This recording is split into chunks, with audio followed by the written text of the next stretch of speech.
నమస్కారం. అగస్త్య లోకానికి స్వాగతం. నేను మీ మంజునాథ్.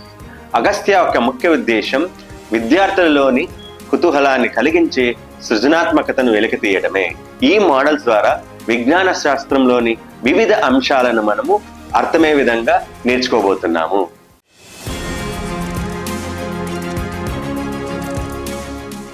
అగస్త్య ఆహా విజ్ఞాన లోకానికి స్వాగతం. ఇప్పుడు మనము కపుల్ పెండులం మోడల్ ద్వారా శక్తి ప్రసారణ అనేది ఎలా జరుగుతుందో ఇప్పుడు మనం చూద్దాం. ఇప్పుడు మీరు ఇక్కడ చూసారంటే ఇక్కడ రెండు పెండులమ్స్ ఉన్నాయి. ఆ రెండు కూడా ఒకే ఎత్తులో మనము కట్టివేయబడింది. ఇప్పుడు చూడండి, నేను ఏం చేద్దాను, ఒక్క పెండులంను మాత్రము లాగి వదులుతాను. మీరు పరిశీలించండి జాగ్రత్తగా ఏమవుతున్నదో.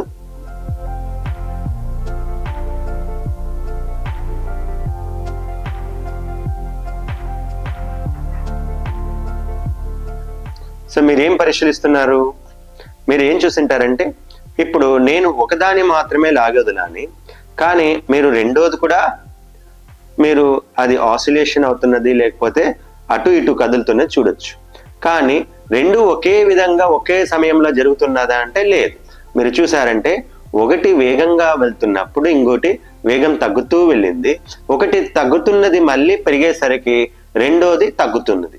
ఈ విధంగా ఎందుకు జరిగిందో ఇప్పుడు మనం చూసామంటే ఈ రెండు పెండులమ్స్ ఎక్కడ బంధింపబడినాయి? ఈడొక్క స్టిక్ తో గాని ఈడొక్క దండంతో గానీ మనం కట్టివేయబడింది అనమాట. ఈ దండం ఇక్కడ ఫిక్స్ అయిందా అంటే లేదు. ఇది కూడా ఏమైంది? ఇది కూడా స్వేచ్ఛగా వేలాడదీసినాం. ఇప్పుడు నేను దీన్ని ఒక పెండులం ఇలా లాగుతున్నప్పుడు ఏం జరుగుతుంటది? ఈడున్నటువంటి శక్తి ఈ యొక్క దండం ద్వారా లేకపోతే ఈ స్టిక్ ద్వారా ఈ యొక్క పెండులంకు శక్తి అనేది ప్రసారణ జరిగింది. మళ్ళీ ఇక్కడున్నటువంటి శక్తి ఏమైంది?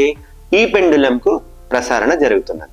ఈ విధంగా మనము ఏ విధంగా శక్తి అనేది ఒక చోటు నుంచి మరొక చోటుకి ప్రసరణ జరుగుతున్నది అన్నది ఈ మోడల్ ద్వారా మనం చూడొచ్చు. నిత్య జీవితంలో మనం దీన్ని ఎక్కడ చూసిండొచ్చు అంటే మామూలుగా మీరు పార్కులో కానీ లేకపోతే ఎక్కడైనా ఎగ్జిబిషన్స్ లో కానీ మనకు ఉయ్యాలలు ఉంటాయి కదా, అక్కడ చూసింటారు. దాంతోపాటు మీరు గిటార్ కానీ మ్యాండోలిన్ కానీ ఇలాంటి చోట్ల మీరు చూసినప్పుడు స్ట్రింగ్స్ ఉంటాయి. ఒక స్ట్రింగ్ ని మనం మీటినప్పుడు మిగిలిన స్ట్రింగ్ కూడా అది వైబ్రేట్ అయ్యేది మీరు ఇక్కడ చూడొచ్చు అనమాట. అది సేమ్ ప్రిన్సిపల్ తో కూడా అదే పనిచేస్తుంది అనమాట.